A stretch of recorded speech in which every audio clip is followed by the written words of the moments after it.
The ice trial begins. The transport ship Stellar Winds hummed through space as it approached Zirion 7, a frozen wasteland of a planet that served as the final testing ground for the Galactic Military Academy survival program.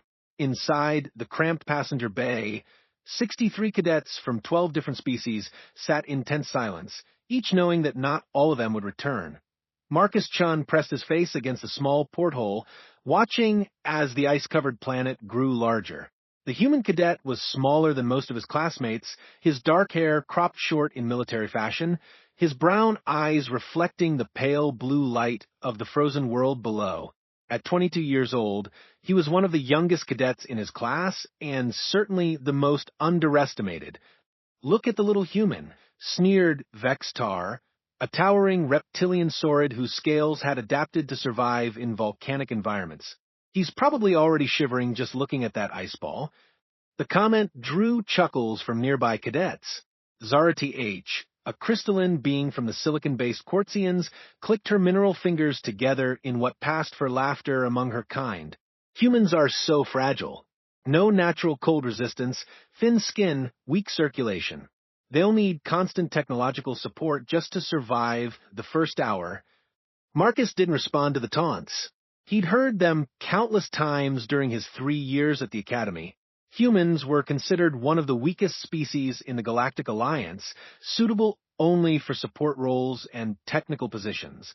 They weren't expected to excel in survival situations, especially not in extreme environments like Zirion 7. But Marcus had a secret that none of his classmates knew about. As he watched the frozen planet rotate slowly beneath them, his mind drifted back to his childhood in Alaska, where his grandmother Elena had taught him lessons that no Academy textbook contained. Commander Thixon, a blue-skinned Altarian with 6 arms, entered the passenger bay.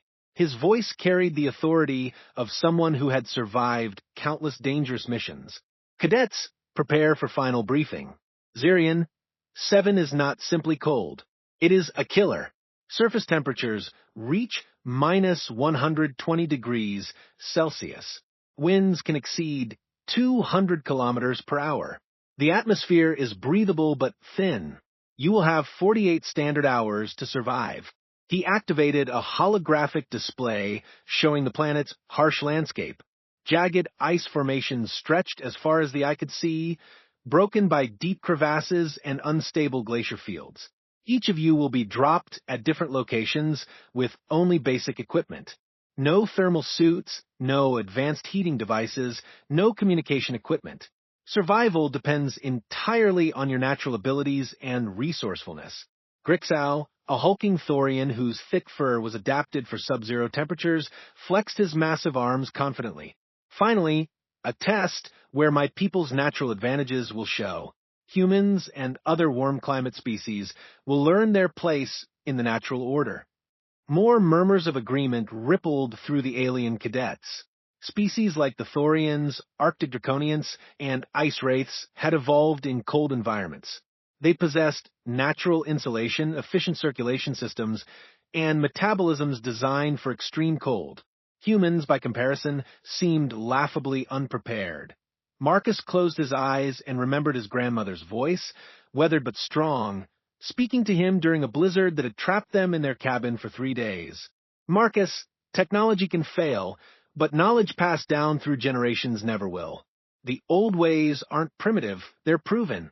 Your ancestors survived ice ages without heated suits or thermal generators. That wisdom is still in your blood." The drop sequence began 2 hours later. One by one, cadets were loaded into individual descent pods and ejected toward the planet's surface. When Marcus's turn came, he checked his assigned equipment one final time. Standard-issue cold weather gear that would provide minimal protection, a basic survival kit containing rope, a knife, emergency food rations, and a water purifier. No heating elements, no advanced materials, nothing that the Academy considered technological assistance. But hidden in his personal effects, Marcus carried items his fellow cadets would consider worthless. A small piece of birch bark his grandmother had given him, strips of inner willow bark, a tiny container of pine pitch, and an old steel striker that had belonged to his great-grandfather. To the aliens, These were primitive curiosities. To Marcus, they were survival tools refined over thousands of years of human experience. His pod screamed through Zirian 7's thin atmosphere, the hull glowing red-hot from friction. Through the viewport, he could see the endless expanse of ice and snow rushing up to meet him. The impact was jarring but not dangerous, the pod's shock. Absorbers doing their job as they embedded in a snowdrift.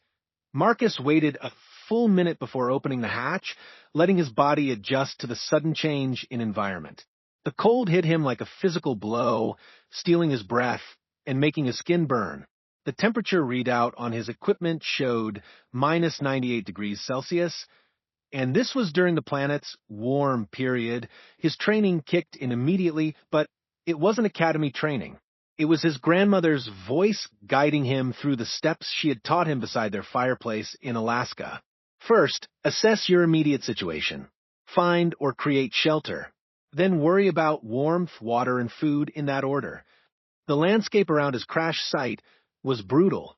Sharp ice formations jutted from the ground like crystal spears, and the wind carried tiny ice particles that stung exposed skin like needles. In the distance, he could see the dark outline of what might be a cliff face or large ice formation. Marcus gathered his equipment and began moving toward the distant landmark. Each step was a battle against the wind and cold, but he maintained steady progress by using a walking pattern his grandmother had taught him. Step, pause, breathe, step, pause, breathe. The rhythm conserved energy and prevented overexertion in the thin AI. As he walked, he began looking for materials. His fellow cadets would be searching for caves or trying to construct shelters from their equipment. Marcus was looking for something different. Snow with the right consistency for building, wind patterns that would indicate protected areas, and signs of subsurface features that might provide natural insulation. He found what he was looking for about 2 kilometers from his landing site. A natural depression in the ice, partially sheltered by a wind-carved formation that would block the worst of the storm. More importantly, the snow here was the right type, packed but not too hard, with good structural properties. Marcus began to build, not with advanced materials or technological tools, but with techniques passed down through generations of humans who had survived in the Arctic long before space travel was even imagined. He carved blocks of snow using his knife, fitting them together in a spiral pattern that would create a dome-shaped shelter. The work was exhausting in the thin, cold air, but it generated body heat and gave him purpose. As he built, he remembered his grandmother's hands guiding his own small ones as she taught him the same technique during a camping trip in the Brooks Range. The key is understanding that snow isn't just frozen water, Marcus. It's insulation, building material, and protection all in one. You just have to know how to use it. 3 hours after landing, Marcus had constructed a shelter that would have impressed his ancestors. It was small but efficient, designed to trap and hold body heat, while allowing for adequate ventilation. He lined the interior with strips from his emergency blanket, not as insulation but as a reflective surface to maximize the effectiveness of any heat source. As he worked, the sounds of distress began echoing across the frozen landscape. Emergency beacons activated as cadets found themselves overwhelmed by the brutal environment. The first was Zixera, a desert stalker, whose species had evolved in extreme heat. Her beacon activated less than 4 hours after landing, the cold having shut down her metabolic processes despite her advanced equipment. The second beacon belonged to one of the Quartzians. Their crystalline structure, while beautiful and efficient in moderate temperatures, became brittle and unstable in extreme cold. Marcus could hear the sharp crack that preceded the beacon activation, followed by silence. Night fell on Zirian 7, and the temperature dropped another 30 degrees. Inside his snow shelter, Marcus was warm enough to survive, though far from comfortable. He had started a small fire using the birch bark and pine pitch his grandmother had given him, feeding it carefully with material from his equipment that would burn without producing toxic fumes. The fire was tiny, barely more than a candle flame, but in the enclosed space of his shelter, it raised the temperature enough to keep him alive. More importantly, it gave him light to work by as he prepared for the long night ahead.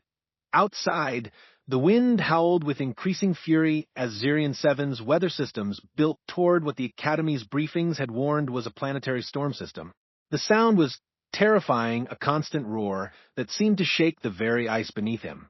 But inside his shelter, Marcus was protected by walls that had been built using principles developed over thousands of years of human survival experience. He rationed his food carefully, eating just enough to maintain his metabolism without overtaxing his digestive system. Water came from melted snow, purified through his equipment, but heated using techniques his grandmother had taught him. He exercised regularly within the confined space, maintaining circulation and preventing his muscles from stiffening in the cold as the night progressed. More emergency beacons activated. Proud warriors who had boasted of their natural cold resistance found themselves overwhelmed by conditions that surpassed even their evolutionary adaptations. Species that had ruled ice worlds discovered that survival required more than just physical resilience. Marcus listened to each beacon with a mixture of sadness and determination. He felt no pleasure in his classmates' failures, but each activation reinforced the lesson his grandmother had taught him years ago. Survival isn't about being the strongest or the most advanced, Marcus. It's about understanding your environment and working with it instead of against it. The storm outside intensified, and Marcus settled in for what would be the longest night of his life. But unlike his fellow cadets who were fighting against the cold with technology and force, he was working with it, using knowledge that had kept his species alive through ice ages and Arctic winters for millennia. The real test was just beginning. Survival through ancient wisdom, the storm that engulfed Zirian 7 during the first night, was unlike anything in the Academy's simulation programs. Marcus woke to the sound of wind that seemed to tear at the very fabric of reality, a howling fury that made the ice beneath his shelter vibrate like a living thing. Through the small air vent he had carefully constructed, he could see nothing but swirling white chaos. Inside his snow dome, the temperature had stabilized at just below freezing, warm enough to prevent hypothermia, but cold enough to remind him constantly of his precarious situation. The small fire had died during the night, but the shelter itself was working exactly as his grandmother had promised it would. The snow walls had developed a thin layer of ice on the interior surface, creating an even more effective barrier against the cold. Marcus checked his equipment methodically, following the morning routine his grandmother had drilled into him during their wilderness expeditions. Water supply, food reserves, physical condition, shelter integrity, and weather assessment. Everything was functioning within acceptable parameters, though he knew the real challenges lay ahead. The storm outside showed no signs of abating. Through his portable weather monitor, he could see that the atmospheric disturbance covered thousands of square kilometers and was intensifying rather than diminishing. Any cadet caught in the open would be dead within minutes, their high-tech equipment useless against the raw fury of an alien world's weather system. If summoned by his thoughts, another emergency beacon activated somewhere in the distance. That made 7 cadets who had already been forced to signal for rescue, and the trial was barely 12 hours old. Marcus wondered how many more would fall before the storm passed. He spent the morning hours maintaining his shelter and preparing for the next phase of survival. Using techniques his grandmother had learned from Inuit elders during her years in the Arctic, he reinforced the dome's structure and created additional insulation layers. The work kept him warm and gave his mind something to focus on besides the howling wind outside. It was during his 3rd hour of maintenance work that he heard something that didn't belong to the storm. A voice, faint but unmistakably calling for help. Marcus stopped working and listened carefully, trying to separate the sound from the wind's roar.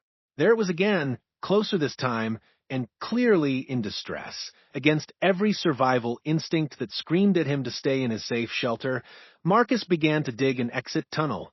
His grandmother's voice echoed in his memory, not with survival wisdom this time, but with moral guidance. Survival means nothing if you lose your humanity in the process, Marcus. Sometimes the greatest risk is the most important one to take. The tunnel took him 20 minutes to complete, emerging about 10 meters from his main shelter in the direction of the voice. The moment he broke through to the surface, the full fury of the storm hit him. Ice crystals, driven by 200-kilometer-per-hour winds, felt like sandpaper against any exposed skin. Visibility was virtually zero, and the cold was so intense it seemed to freeze the air in his lungs. But Marcus was prepared for this. He had wrapped himself in layers according to his grandmother's teachings, with his outer shell designed to shed wind and ice, while his inner layers trapped warm air close to his body. He moved slowly and deliberately, using a technique she had called storm walking, where each step was carefully placed and tested before committing his full weight. The voice came again, closer now, and Marcus could tell it belonged to one of his fellow cadets. Following the sound through the blinding storm, he found what he was looking for about 50 meters from his shelter. A figure was huddled against a large ice formation, barely visible in the swirling snow. It was Cathera, one of the Thorian cadets who had been so confident about her species' natural cold resistance. Her thick fur was matted with ice, and her normally powerful frame was shaking uncontrollably with hypothermia. The advanced thermal regulation system that her people had evolved was failing under conditions that exceeded even their extreme environmental adaptations. "Help!"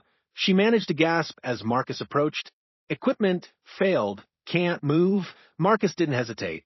He activated his emergency beacon, not to signal for his own rescue, but to mark their location for when the storm passed. Then he began the difficult process of getting Cathera back to his shelter. The journey should have taken 5 minutes. In the storm, with an injured cadet to support, it took nearly an hour. Marcus had to stop frequently to check his direction, using techniques his grandmother had taught him for navigating in whiteout conditions. He used the wind direction, the angle of ice formation, and even the sound of his own shelter creaking in the wind to guide them through the chaos. When they finally reached his snow dome, Cathera was barely conscious. Marcus quickly enlarged the entrance tunnel and helped her inside, sealing the opening behind them. In the relative warmth and stillness of the shelter, he could properly assess her condition. Severe hypothermia, frostbite on her extremities, and early signs of shock. Any of these conditions would have been manageable with advanced medical equipment, but Marcus had only primitive tools and his grandmother's knowledge to work with. He started with the most immediate threat. Using a technique Elena had learned during her years as a wilderness medic, Marcus began warming Cathera gradually, focusing on her core temperature while avoiding the dangerous rapid rewarming that could cause cardiac arrest. He wrapped her in his emergency blankets and used his own body heat to raise her temperature slowly and steadily. For the frostbitten areas, he applied treatment methods that predated modern medicine by thousands of years. Gentle rewarming, careful circulation restoration, and natural antiseptics made from materials in his survival kit. Throughout the process, he kept up a steady stream of reassuring conversation, knowing that maintaining morale was as important as treating physical symptoms. "My grandmother taught me these techniques," he explained as he worked. "She learned them from people who survived in conditions like this long before we had thermal suits or heating elements. Sometimes the old ways work better than new technology." Cathera's condition gradually stabilized. The trembling stopped, her breathing became more regular, and consciousness returned to her eyes. When she was finally able to speak clearly, her first word surprised Marcus. "How?" she whispered. "My people evolved in the ice. Our bodies are designed for cold that would kill most species. But this storm, it was beyond anything in our genetic memory." Marcus smiled, remembering his grandmother's explanation for why traditional knowledge often surpassed natural adaptation. "Evolution prepares you for the environment you came from," he said, "but humans had to adapt to everything. We learned to survive in deserts and ice fields, jungles and mountains, all using the same basic techniques. We became generalists instead of specialists." As they waited for the storm to pass, Marcus shared more of his grandmother's wisdom with Cathera. He taught her about reading weather patterns from wind sounds, about finding water sources in frozen environments, and about the mental techniques that helped humans endure conditions that should have killed them. "Your people think in terms of physical adaptation," he explained. "Thicker fur, better circulation, more efficient metabolism. But humans learned to think our way through survival. We used tools, knowledge, and cooperation instead of just relying on our bodies. The conversation was interrupted by another sound from outside. Not the storm this time, but voices, multiple voices, calling for help. Through the tiny observation port in his shelter, Marcus could see shapes moving in the storm. More cadets were out there, struggling against conditions that were overwhelming their natural and technological advantages. Marcus made a decision that would have seemed insane to academy instructors, but felt completely natural to someone raised on his grandmother's teachings. He was going back out into the storm, not to rescue one cadet, but to gather as many survivors as possible and teach them how to work together using human survival methods. "You're staying here," he told Kethera firmly. "Keep the shelter warm and prepare space for more people. I'm going to bring back anyone else who's still alive out there." "That's suicide," she protested. "The storm will kill you in minutes." Marcus was already bundling himself back into his storm gear. "My grandmother survived 3 days in a blizzard in Alaska with nothing but a broken-down truck and a bag of camping gear. She taught me that the difference between surviving and dying isn't about having better equipment. It's about having better knowledge and the courage to use it." He disappeared into the tunnel, leaving Kethera alone with thoughts that challenged everything her warrior culture had taught her about strength and survival. Outside, the storm continued its assault on Zirian 7, but now there was a human out there who was actively fighting back, using weapons that predated space travel by millennia. Over the next 6 hours, Marcus made 4 more trips into the storm. Each time, he returned with another cadet who had been overwhelmed by conditions their evolution or technology couldn't handle. A crystalline quartzian whose mineral structure was fracturing in the cold. 2 desert stalkers whose heat-adapted physiology was shutting down. An ice wraith who, despite being naturally suited for cold environments, had been caught in an icefall and injured. His small snow shelter became a refugee camp, with Marcus applying his grandmother's teachings to keep 7 beings from 6 different species alive in conditions that were claiming lives across the frozen planet. He taught them about layering clothing for maximum insulation, about sharing body heat efficiently, about rationing food and water to maintain group survival rather than individual comfort. Most importantly, he taught them about cooperation. Humans learned early that survival isn't an individual competition, he explained as they huddled together in the expanded shelter. It's a group effort. We share resources, knowledge, and risk because that's how the species survives. As the second night fell on Zirian 7, 12 more emergency beacons had activated across the planet. The storm was breaking the Academy's survival trial, overwhelming cadets who had been supremely confident in their natural advantages and advanced equipment. But in one small snow shelter, a human was teaching aliens that sometimes the most primitive knowledge was the most powerful tool of all. The storm was finally beginning to weaken, but the greatest test was yet to come. The ultimate test of human resilience, the dawn of the second day, brought an eerie stillness to Zirian 7. The massive storm that had raged for nearly 18 hours finally exhausted itself, leaving behind a landscape transformed by wind and ice. Where there had once been recognizable terrain features, now there were only sculpted dunes of snow and bizarre ice formations carved by the relentless wind. Inside Marcus's shelter, 7 beings from 6 different species had survived the night by working together using principles that humans had developed over millennia. The small space was crowded but warm, filled with the steady breathing of survivors who had learned to put aside their species' prejudices in favor of cooperation. Marcus was the first awake, his internal clock still functioning despite the alien day-night cycle. He carefully extracted himself from the group huddle without disturbing the others and began his morning assessment routine. The shelter had held perfectly, the air circulation system was working, and their water and food supplies were adequate for another day if rationed carefully. But the real challenge wasn't inside the shelter anymore. It was what lay beyond. Through the observation port, Marcus could see that the storm had completely reshaped the landscape around them. The landmarks he had used for navigation were gone, replaced by an alien terrain that bore no resemblance to the maps in his survival kit. Worse, he could see the telltale signs of unstable ice formations in the distance, suggesting that the storm's violence had created new hazards that weren't in any Academy database that Kefera stirred beside him, her Thorian physiology having recovered remarkably well under his care. "The storm is over," she observed quietly, careful not to wake the others. "The storm is over," Marcus agreed, "but now we face a different kind of challenge. We need to reach an extraction point, but the terrain has changed completely. Our maps are useless." As if to emphasize his point, a distant rumbling echoed across the frozen landscape. They watched through the port as a massive ice shelf, destabilized by the storm, collapsed into a hidden valley several kilometers away. The sound was like thunder, but it carried a more ominous message. The planet itself was now actively dangerous, reshaped by forces that had created new threats everywhere. One by one, the other survivors woke up.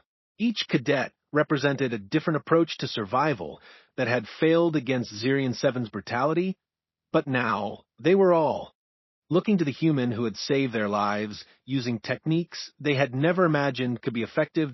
Zixoel, one of the desert stalkers, stretched his scaled limbs carefully in the confined space. "My people's saying is that survival belongs to the swiftest and strongest, but you have shown us something different, human. You survived not by being faster or stronger, but by being wiser." Marcus smiled, remembering his grandmother's frequent discussions about the difference between intelligence and wisdom. "My grandmother used to say that intelligence is knowing how things work, but wisdom is knowing which things to trust. Humans learned to trust knowledge that had been tested over thousands of years, not just the newest technology." As they shared their morning meal, Marcus explained the situation they now faced. The extraction points marked on their original maps were likely no longer accessible due to the terrain changes. Their emergency beacons would eventually bring rescue, but Academy protocol required cadets to attempt self-rescue first. More importantly, other cadets were still out there, scattered across the transformed landscape, and many of them would be in desperate need of help. "We could wait," suggested Velterra, the injured ice wraith. "Signal for emergency extraction and leave the survival to others." "We could," Marcus agreed, "but that's not what humans do. My grandmother taught me that real strength isn't about surviving alone. It's about making sure others survive, too." He outlined his plan using skills his grandmother had learned from indigenous guides during her years in the Arctic. They would move as a group, using human pathfinding techniques to navigate the changed landscape. They would search for other survivors along the way, expanding their group and sharing resources. Most importantly, they would work together, using the cooperation methods that had made humans successful survivors despite their physical limitations. The plan seemed impossible to the alien cadets.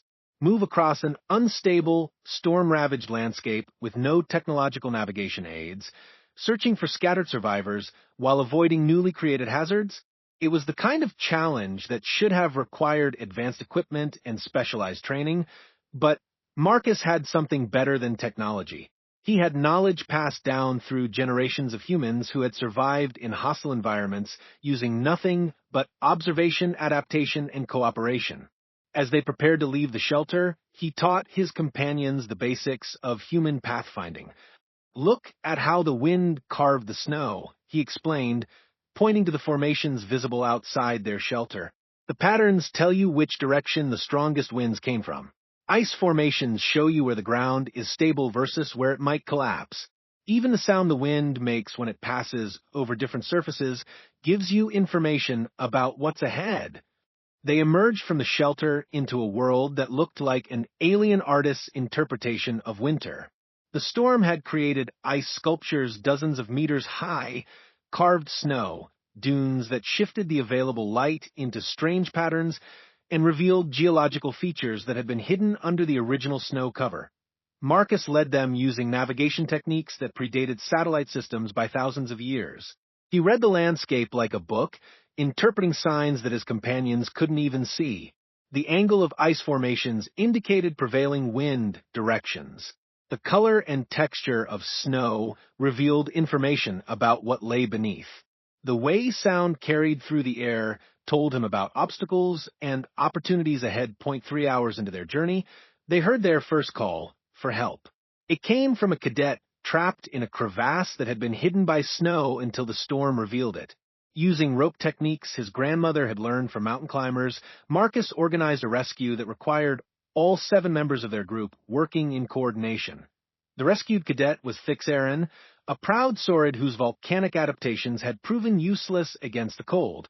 As they pulled him from the crevasse, hypothermic and injured, he looked up at Marcus with something approaching awe. "You came back," he said, simply. "You could have stayed safe, but you came back." "Humans always come back," Marcus replied, beginning the now familiar process of treating hypothermia using his grandmother's methods. "That's what makes us human." Their group grew throughout the day. Each rescue led to information about other survivors, creating a network of mutual aid that spread across the transformed landscape. Marcus taught each new member the basic principles of human survival philosophy. Share resources, support the weakest, use knowledge instead of force, and never leave anyone behind. By midday, they had rescued 12 cadets and were leading them toward what Marcus hoped was still a viable extraction point. His navigation was based on reading natural signs that the storm couldn't completely erase. The lay of the land beneath the snow, the patterns of rock formation that indicated geological stability, and the subtle environmental cues that showed where water and shelter might be found. But the planet had one more test in store for them. They were crossing what appeared to be stable terrain when the ground beneath their feet began to vibrate. Marcus immediately recognized the signs from his grandmother's stories about glacier travel in Alaska. They were on unstable ice, and something was causing it to shift. "Everyone stop moving," he commanded, his voice carrying the authority of someone who understood the danger they faced. "We're on a thermal sinkhole. The storm must have exposed an underground heat source, and the ice is melting from below." The situation was deadly. They were standing on a crust of ice that could collapse at any moment, dropping them into superheated water that would kill them instantly. Advanced equipment might have detected the danger earlier, but they had to rely on human senses and experience. Marcus closed his eyes and listened, not just with his ears, but with his whole body, feeling the vibrations through his feet, interpreting the sounds of shifting ice and moving water below. This was a skill his grandmother had learned from Inuit hunters who could navigate safely across ice that looked solid but was actually riddled with hidden dangers. "There," he said, finally, pointing to a route that looked no different from any other direction to his companions. "The ice is thicker there. We move one at a time, spread our weight, and trust the path." It took them 2 hours to cross the unstable area, with Marcus leading each person individually across the safest route. His navigation was based on reading subtle signs. The color of ice that indicated thickness, the sound of footsteps that revealed structural integrity, and the slight variations in surface texture that showed where the foundation was solid. When the last cadet made it safely across, they turned back to see the area they had just traversed collapse entirely, revealing a steaming pit of water that would have meant certain death. The aliens looked at Marcus with expressions that mixed gratitude with something approaching reverence. "How did you know?" asked Kethera. "Our sensors couldn't detect that danger. Our training never covered anything like this." Marcus smiled, thinking of his grandmother's patient explanations during their wilderness expeditions.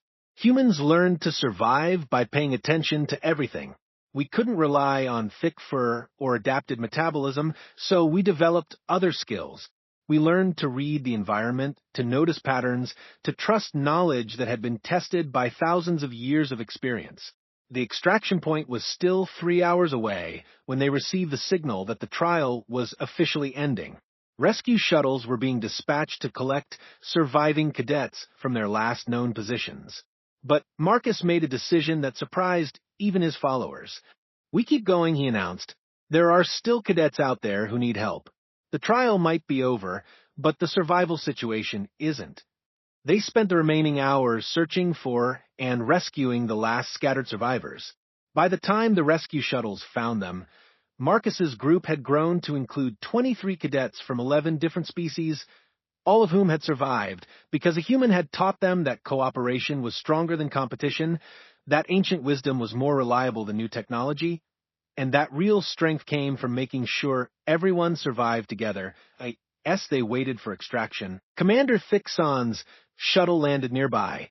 The Altarian officer emerged, his 6 arms spread in a gesture of amazement as he surveyed the group of survivors surrounding the human cadet. "Cadet Chun," he said formally, "Academy records show that 63 cadets began this trial. 41 required emergency extraction due to environmental conditions or equipment failure. Of the 22 who completed the full trial period, 23 are here with you now." Marcus looked confused. "Sir, that's impossible. I count 23, including myself." Commander Thixon's expression was unreadable.